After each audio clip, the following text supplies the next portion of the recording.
నమస్తే, welcome to Telugu రాజ్యం. ఈరోజు మనతో పాటు ఉన్నారు సీనియర్ అనలిస్ట్ అలానే సోషల్ యాక్టివిస్ట్ కృష్ణకుమారి గారు. వారితో మాట్లాడేద్దాం.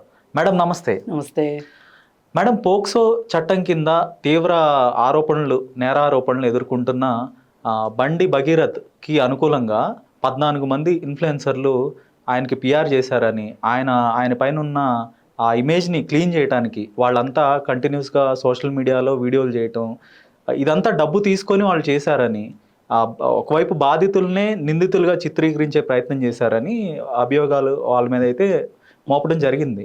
సో వీళ్ళ తీరు గురించి ఏం చెప్తారు? నేను మొదటగా అసలు వాళ్ళని ఇన్ఫ్లుయెన్సర్లుగా గుర్తించట్లేదండి. అదంతా ఒక గుంపు బ్యాచ్. ఆ బ్యాచ్కి కావాల్సింది ఏంటి అంటే, సమాజం ఎటుపోయినా వాళ్ళకి అక్కర్లేదు, చట్టాలని ఎంత అపహాస్యం చేసినా వాళ్ళకి బాధ లేదు, అసలు చట్టాలను గౌరవించాలని వాళ్ళు మొదటగా అనుకోవట్లేదు. ఈ పరిస్థితుల్లో వాళ్ళు అలా కాకుండా ఇంకొకలాగా మాట్లాడలేరు. సరే, ఇప్పుడు అది ఒక పెయిడ్ మీడియాగా జరిగింది అని చెప్పి అంటున్నారు. అది తేల్చాల్సిన అవసరం ఉంది. అయితే అసలు మనం ఎందుకు వీళ్ళని పట్టించుకోవాలి, ఇట్లాంటి వాళ్ళ గురించి మనం ఎందుకు మాట్లాడాలి అంటే, సమాజానికి ఎప్పుడైనా సరే ఒక చెడు సంకేతం వెళ్ళడం కరెక్ట్ కాదు. ఓ పక్క నుంచి మనం సమాజానికి అవగాహన కలిగించాలి, చట్టాల పట్ల, న్యాయం పట్ల, ధర్మం పట్ల, మనుషుల ప్రవర్తన పట్ల ఒక అవగాహన కలిగించాలి అని కొంతమంది పనిచేస్తూ ఉంటే, ఓ పక్క నుంచి వీళ్ళు నేరస్తుల్ని పునీతులుగా ప్రకటించాలని చూడటం, అలాగే ఎవరైతే బాధితులు ఉంటారో వాళ్ళనే బాధ్యుల్ని చేయాలని చూడటం, వీలైతే వాళ్ళనే నేరస్తులుగా చేయాలని చూడటం అనేది చాలా దుర్మార్గమైన చర్య. అది ఆ చర్యకు వీళ్ళు పాల్పడ్డారు. చాలా అనైతికం ఇది. అలా చేయడం కరెక్ట్ కాదు. ఎంతసేపటికి ఇందులో కొందరైతే ఎవరన్నా డబ్బులు ఉన్న వాళ్ళు పంచాయతీలకు వస్తున్నారు అంటే, వాళ్ళ ఇళ్లలో ఏమైనా గొడవలు జరుగుతున్నాయి అంటే దానిలో ఖచ్చితంగా డబ్బులు ఉన్న వాళ్ళ వైపు వెళ్ళి మాట్లాడేసేసి వాళ్ళు ఇచ్చిన చిల్లర తీసుకోవటం, వీళ్ళ పబ్బం గడుపుకోవటం. అక్కడ వాళ్ళ ప్రయోజనం వాళ్ళకు వనగూరుతుంది, వీళ్ళ ప్రయోజనం వీళ్ళకి వనగూరుతుంది. కానీ దీనివల్ల నష్టం ఏంటి అని చెప్పి మనం చూసుకుంటే గనక, అసలు ఈ పిల్లి పంచాయతీలు దేనికి? అవును, కోతి పంచాయతీలు, పిల్లి పంచాయతీలు అవసరమా? ఎందుకంటే ఒక భార్యాభర్త పొట్లాడుకుంటున్నారు అన్నప్పుడు, ఎంత అవునన్నా కాదన్నా, ప్రస్తుతం మన సమాజంలో ఎక్కడా 1-2 కేసులు తప్పితే భర్త దగ్గరే ఆర్థిక వనరులు ఉంటాయి, భర్త దగ్గరే పిఆర్ ఉంటుంది. అలాగే అతను నలుగురిలో తిరుగుతూ వ్యవస్థల్ని అతను కాస్త ఒడిసి పట్టుకోగలుగుతాడు. అలాంటప్పుడు అతను తప్పు చేస్తే నిస్సహాయులైన పక్కనున్న మహిళ తన హక్కుల కోసం తను ఏదైనా గొంతెత్తితే, అప్పుడు ఇమ్మీడియట్గా ఇట్లాంటి శక్తులు వచ్చేసేసి అతని తరఫున పిఆర్ చేస్తారు. ఇది తప్పు. ఆల్రెడీ అతనికి చాలా అనుకూలమైన వాతావరణం ఉంది. అతని దగ్గర డబ్బు కావచ్చు, అధికారం కావచ్చు, వ్యవస్థలు కావచ్చు అతని చేతిలో ఉన్నాయి ఆల్రెడీ.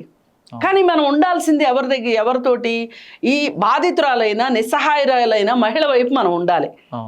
కొన్ని సందర్భాల్లో మహిళలు కూడా, అంటే ఇప్పుడు చంపేసి సుఫారీలు ఇచ్చి చంపేస్తున్న మహిళల గురించి కాదండి నేను మాట్లాడేది.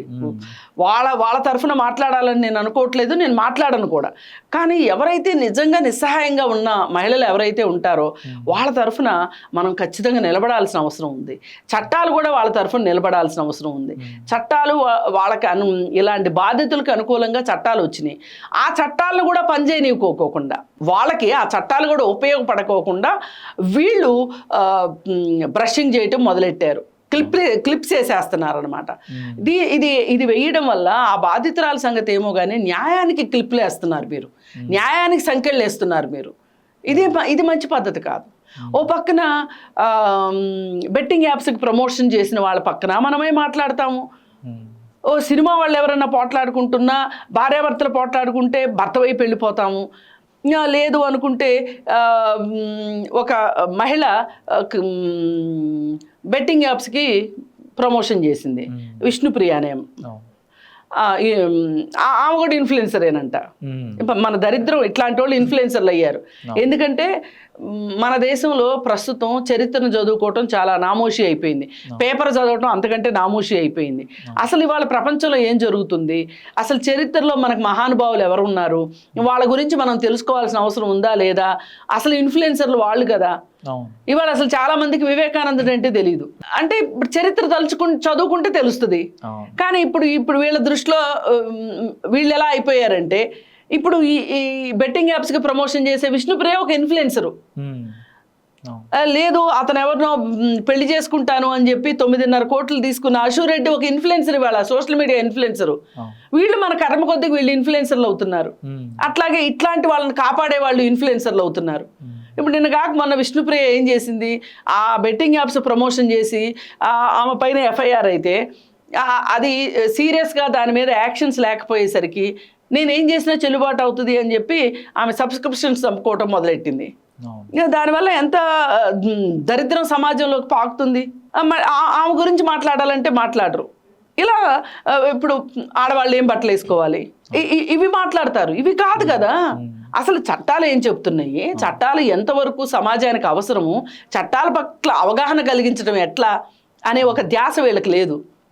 అందుకే వీళ్ళు ఏ కేసు వస్తే ఆ కేసు దగ్గర బెల్లం చుట్టూ ఈగల్లాగా మూగేసేసి వీళ్ళు నా బాధ ఏంటంటే వీళ్ళు డబ్బులు ఎంత తీసుకున్నారు, లేదు ఎవరికి సపోర్ట్ చేశారు ఏంటి, దానికంటే కూడా సమాజంలోకి వెళ్ళాల్సిన సంకేతాల కన్నా ఒక చెడు సంకేతం వెళ్తుంది. ఏంటి అంటే ఇప్పుడు పోక్సో యాక్ట్ ఉంది. పోక్సో యాక్ట్లో బాధితురాలి ఫోటోలు ఎక్కడా చూపించకూడదు, ఆమె పేరు కూడా చెప్పకూడదు, ఆమె ఊరు కూడా చెప్పకూడదు, తల్లిదండ్రుల పేర్లు కూడా చెప్పకూడదు. అలాంటిది వీళ్ళు యథేచ్ఛగా వాళ్ళ వివరాలన్నీ అసలు కనీసం బ్లర్ కూడా వేయకుండా పెట్టిన సోషల్ మీడియాలో విపరీతంగా సర్క్యులేట్ అయినాయి. అసలు వాళ్ళ ఛానల్స్లో విపరీతంగా వాళ్ళు మాట్లాడే చోట ఇష్టారీతిన పంప్ చేసేసారు ఒక రకంగా. అయితే ఇలా చేయడం వల్ల పైగా దాని గురించి వాళ్ళ టాపిక్ వస్తే ఏం మాట్లాడుతున్నారు అంటే, 18 ఏళ్ళు నిండితే మేజరు, నిండక ముందు మైనర్ కదా, ఒక రోజు ముందు ఫోటోలు చూపించకూడదంట, ఒక రోజు తర్వాత ఫోటోలు చూపించొచ్చంట అనే ఒక వితండవాదం తీసుకొస్తున్నారు ఇంకొంతమంది. ఇప్పుడు వయో పరిమితి ప్రకారమే ఈ చట్టం రూపొందించబడింది. అసలు ఇక్కడ వయసే అన్నిటికన్నా పెద్ద క్రైటీరియా. ఇప్పుడు మైనర్ చైల్డ్ పైన అమ్మాయిలు కానీ అబ్బాయిలు కానీ వాళ్ళపైన చేసే లైంగిక దాడులకి, లైంగిక వేధింపులకి వ్యతిరేకంగా వచ్చింది ఈ చట్టం. అట్లాంటప్పుడు అసలు ఎవరు బాలురు, ఎవరు బాలికలు, మైనర్ అంటే ఏంటి, మేజర్ అంటే ఏంటి అనే ఒక నిర్వచనం లేనప్పుడు ఇంక ఈ చట్టం ఎందుకు? ఇప్పుడు మేజర్లు ఇలాంటి లైంగిక వేధింపులకి పాల్పడితే ఆ బాధిత మహిళకి చట్టం నుంచి వచ్చే అండాదండ వేరుగా ఉంటుంది. ఈ మైనర్ చిల్డ్రన్కి మీద అమ్మాయిలైనా అబ్బాయిలైనా వాళ్ళపైన జరిగిన దానికి ఇంకొక రకమైన అండాదండ ఉంటుంది. ఆ అండాదండ గురించి మీరు అపాస్పాలు చేసినట్టు మాట్లాడి అపహాస్యం చేసినట్టు చేస్తే ఇంకా చట్టం ఎందుకు? కొంతమంది అసలు ఈ పోక్సో కేసునే, పోక్సో చట్టాన్ని నిందిస్తున్నారు. అదే నేను అంటున్నా, ఇది మగవాళ్ళని వేధించడానికి చట్టం ఉందనే తరహాలో ఈ ఇన్ఫ్లుయెన్సర్లు కూడా కొంతమంది మాట్లాడుతూ చూశాను. అసలు పోక్సో చట్టం అంటేనే చాలా సెన్సిటివ్ గా ఉంటది, చాలా కఠినమైన చట్టాల్లో ఒకటి. అంటే ఇన్ఫ్లుయెన్సర్లకి ఎలా ఈ ధైర్యం ఎలా వచ్చిందంటారు? ఆ పాప ఎవరైతే బాధితురాలు ఉందో ఆవిడ ఫోటోలు ఇంత పబ్లిక్ చేయొచ్చు మనం అనే ధైర్యం ఎక్కడి నుంచి వచ్చిందంటారు? అంటే ఒకటే, ఎవరైతే వాళ్ళని అడిగారో ఇదంతా చేయమని, వాళ్ళ వెనకున్న అధికారం, వాళ్ళ వెనకున్న మంది మార్పులం వీళ్ళకి ధైర్యాన్ని ఇచ్చింది. అంతకు మంచి ఇంకేం ఉంటుంది? ఇప్పుడు నేనున్నానండి, నేను చాలా సామాన్యురాలిని, నేనేమి డబ్బులు ఇచ్చుకోలేను, నా వెనక పదవి లేదు, నా వెనక ఒక సమూహం లేదు, నేను వెళ్ళి అడిగితే నా తరఫున మాట్లాడమంటే మాట్లాడతారండి వీళ్ళు? నా మీద దాడి చేయమంటే చేయడానికి సిద్ధంగా ఉంటారు, కానీ నేను అడిగింది చెప్పింది చేయమంటే చేస్తారా? ఇదే సామాన్యుడికిను డబ్బులు ఉన్న వాళ్ళకి, అధికారం ఉన్న వాళ్ళకి ఉన్న తేడా ఇదే బేసిక్గా. మరి నా బాధ ఏంటి అంటే, ఈ చట్టం పెట్టిందే మైనర్ చిల్డ్రన్ యొక్క హక్కుల పరిరక్షణకి, వాళ్ళకి సంబంధించి వాళ్ళకి జీవించే హక్కు, భద్రంగా బతికే హక్కు, రక్షణ, సంరక్షణ, వాళ్ళకి కావాల్సిన ఒక ఆరోగ్యకరమైన వాతావరణం, ఇవన్నీ ఇవ్వటం కోసం ఈ చట్టం వచ్చింది. ఇప్పుడు మీరు మాట్లాడే మాటలు చూస్తే ఇవన్నీ వాళ్ళకి దక్కుతాయా? ఇప్పుడు వాళ్ళ ఐడెంటిటీని మీరు మొత్తం రివీల్ చేసేశారు. పైగా ఆమెకి వ్యతిరేకంగా కథనాలు సృష్టిస్తున్నారు, కట్టుకథలు చెప్తున్నారు. అసలు ఆమె మైనరే కాదు మేజరు అని మొదలెట్టారు. ఆ తర్వాత ఆమె కన్సెంట్ ఇచ్చింది అని మాట్లాడుతున్నారు. ఆమె కన్సెంట్ చెల్లదురా అంటే అది అర్థం కావట్లేదు వీళ్ళకి. అసలు వీళ్ళకి ఈ చట్టాల గురించి మనకు ఒక గౌరవం ఉండాలండి. బేసిక్గా ఈ దేశంలో బతుకుతున్నాం మనమేమి అటవిక రాజ్యంలో లేము, ఆదిమవాసులం కాదు మనం, నవనాగరికులు మనం. మరి మన చట్టాల పట్ల మనకి అవగాహన గౌరవం లేకపోతే ఎట్లా? బాధితురాలని మరింత మెంటల్ ట్రామాలోకి అయితే ఈ ఇన్ఫ్లుయెన్సర్లు కానీ, చట్టాలు కానీ, లేదంటే వ్యవస్థలు కానీ తీసుకెళ్లే ప్రయత్నం చేశాయి. ఎట్టకేలకు ప్రజల నుంచి వచ్చిన విపరీతమైన ప్రెజరు, లేదంటే సోషల్ మీడియా మీలాంటి యాక్టివిస్టులు వాయిస్ రైజ్ చేయటం వల్ల ఇదంతా మళ్ళీ ఒక కొలిక్కి వచ్చింది. అతను సరెండర్ అవటం కానీ ఇదంతా. సో నెక్స్ట్ కేసు ఎలా ఉండబోతుంది అంటారు? అతని మీద శిక్ష పడే అవకాశం ఉంటుందంటారా? ఇన్వెస్టిగేషన్ సజావుగా జరిగే అవకాశం కనిపిస్తుందా? మనకైతే చట్టం ప్రకారం విచారణ జరిగితే కనుక ఖచ్చితంగా శిక్ష పడుతుంది. ఇక వేరే ఏమైనా జరిగితే మనం ఏమీ చెప్పలేము. ఇప్పుడు ఇతని పైన ఇప్పుడు అతన్ని విచారణ చేశారు, అతను వాంగ్మూలం తీసుకున్నారు. అంతకంటే ముందు బాధితురాలి వాంగ్మూలం తీసుకున్నారు. అలాగే వాళ్ళ స్నేహితుల యొక్క వాంగ్మూలాలు కూడా తీసుకున్నారు. అలాగే ఇప్పుడు ఎలక్ట్రానిక్ సంబంధించిన ఎవిడెన్స్ కూడా కలెక్షన్ చేసుకున్నారు వాళ్ళు. సోషల్ మీడియా కలెక్షను అంతా వాళ్ళ దగ్గర రెడీగా ఉంది. ఇప్పుడు ఎప్పుడైతే అంతకుముందు పెట్టింది ఏంటి అంటే, ఫస్ట్ ఇప్పుడు పోక్సో యాక్ట్లో కూడా సెక్షన్స్ ఉంటాయి. ఈ సెక్షన్ అయితే ఈ శిక్ష, ఈ సెక్షన్ అయితే ఈ శిక్ష, అంటే నేరం జరిగిన తీవ్రతను బట్టి సెక్షన్స్ ఉంటాయి. అయితే ఫస్ట్ పెట్టిన బషీర్పేటలో ఎఫ్ఐఆర్ అయినది 3 సంవత్సరాలు మాత్రమే శిక్ష పడే పెట్టారు. అయితే 3 సంవత్సరాలు శిక్ష పడేదైనా సరే పోక్సో యాక్ట్ ఏం చెప్తుంది అంటే, ముందైతే నిందితుడిని రిమాండ్ చేయాలి అనేది ఉంది. నిందితుడిని అరెస్ట్ చేయాలి ఇమీడియట్గా. అయితే అతన్ని అరెస్ట్ చేయలేదు వాళ్ళు. సరే, బాగా ప్రజాబాహుల్యం నుంచి ఒత్తిడి వచ్చేసరికి రేవంత్ రెడ్డి గవర్నమెంట్ సిట్ వేసింది. సిట్ వేసిన తర్వాత సిట్టు ప్రధాన అధికారి వెళ్ళి ఆ పాపతోటి మాట్లాడిన తర్వాత ఆవిడ ఏం చేసిందంటే ఇంకో 2 కొత్త సెక్షన్స్ యాడ్ చేసింది. ఈ కొత్త 2 సెక్షన్స్ వల్ల ఏంటి అంటే ఒక 20 సంవత్సరాలు జైలు శిక్ష, నేర నిరూపణ అయితే 20 సంవత్సరాలు జైలు శిక్ష పడేటట్లుగా ఆమె చేసింది. ఆ తర్వాత వీళ్ళు దీన్ని ఛాలెంజ్ చేస్తూ సిట్ వాళ్ళు ఏం చేశారంటే నోటీసులు పంపించారు. బాబు మాట్లాడుకుందాం రా అని చెప్పి పిలిచారు, విచారణకి రమ్మని. అతను విచారణకి రాలేదు. రాకపోగా ఏం చెప్పాడంటే ఒక మెయిల్ పెట్టాడు. మెయిల్ పెట్టి నేను పలానా రోజు వస్తాను అని మెయిల్ పెట్టాడు. ఆ రోజు ఏంటి అంటే అంతకు ముందు రోజు వీళ్ళు హైకోర్టులో బెయిల్ కోసం వేసుకుంటే ఆ రోజు తీర్పిస్తామని చెప్పారు. అందుకోసం అని చెప్పి ఆ తర్వాత రోజు వస్తాను అని చెప్పాడు. చెప్పిన తర్వాత హైకోర్టులో రాత్రి 11 దాకా అసలు ఏ కేసు అంతసేపు వరకు జరగటం చూడలేదు. అంతకుముందు ఎప్పుడు దిశ ఎన్కౌంటర్ సమయంలో మాత్రమే అంతసేపు మాట్లాడారంట కానీ అంతసేపు దాకా కోర్టు పనిచేసిందంట కానీ. సరే, కోర్టు ఏం చెప్పింది అంటే మేము బెయిల్ ఇవ్వలేము అని చెప్పింది.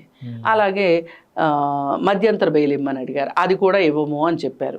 ఈ ప్రస్తుతం మేము జోక్యం చేసుకోలేము అని చెప్పారు. ఇంకప్పుడు వాళ్ళకి అర్థమైంది ఏంటంటే సుప్రీంకోర్టుకి వెళ్తారు అని పుకార్లు వచ్చినాయి. కానీ సుప్రీంకోర్టుకి వెళ్ళినా కానీ ప్రయోజనం ఉండదు అని అర్థం చేసుకుని ఇంకా విధి లేని పరిస్థితుల్లో అతన్ని సరెండర్ చేశారు. సరెండర్ చేశాము అని వాళ్ళు చెప్తున్నారు, అదుపులోకి తీసుకున్నాము అని వీళ్ళు చెప్తున్నారు. సరే, ఇప్పుడు బండి సంజయ్ కాదు నేనే సరెండర్ చేశాను, అదుపులోకి తీసుకోలేదు అన్నాడు. ఇటు పోలీసుల దగ్గర నుంచి ఏ విధమైన ప్రకటన లేదు. అంటే మనం ఏమనుకోవాలి అంటే బండి సంజయ్ చెప్పిందే కరెక్ట్ అనుకోవాలి, ఆయనే సరెండర్ చేశాడు అని చెప్పి అనుకోవాలి. సరే, ఏది ఏమైనా అంటే ఇది ఎందుకు వస్తుంది అంటే, సరెండర్ అయితే ఇతని పైన ఒక మెరిట్ పాయింట్ ఉంటుంది. అదే మేమే అరెస్ట్ చేసాము పట్టుకున్నాము అంటే అతనికి ఒక మైనస్ పాయింట్ పడే అవకాశం ఉంటుంది. అందుకోసం ఈ మెరిట్ డిమెరిట్ కోసం ఎంతో కొంత అయితే కాపాడాలి అనే ఒక దృక్పథం అయితే ఉంది. ఎందుకంటే ఇవన్నీ స్వజాతి పక్షులు కాబట్టి సంకేతాలు వెళ్ళడం కరెక్ట్ కాదు. ఇక్కడ మోర్ డేంజర్ ఏంటి అంటే భగీరథకి ఎంత శిక్ష పడుతుంది అనే దానికంటే కూడా ఈ చట్టాన్ని అపహాస్యం చేయడం అనేది ఆపాలి. ఇవాళ ఇమ్మీడియట్ గా ఆపాల్సింది ఏంటి అంటే మనం చట్టాన్ని అవగాహన కలిగించాల్సింది పోయి చట్టాన్ని నిర్వీర్యం చేసే ప్రాసెస్ జరుగుతుంది ఇక్కడ. ఇది కరెక్ట్ కాదు. మనం దీనిపైననే మనం ఫైట్ చేయాలి. ధన్యవాదాలు మేడం.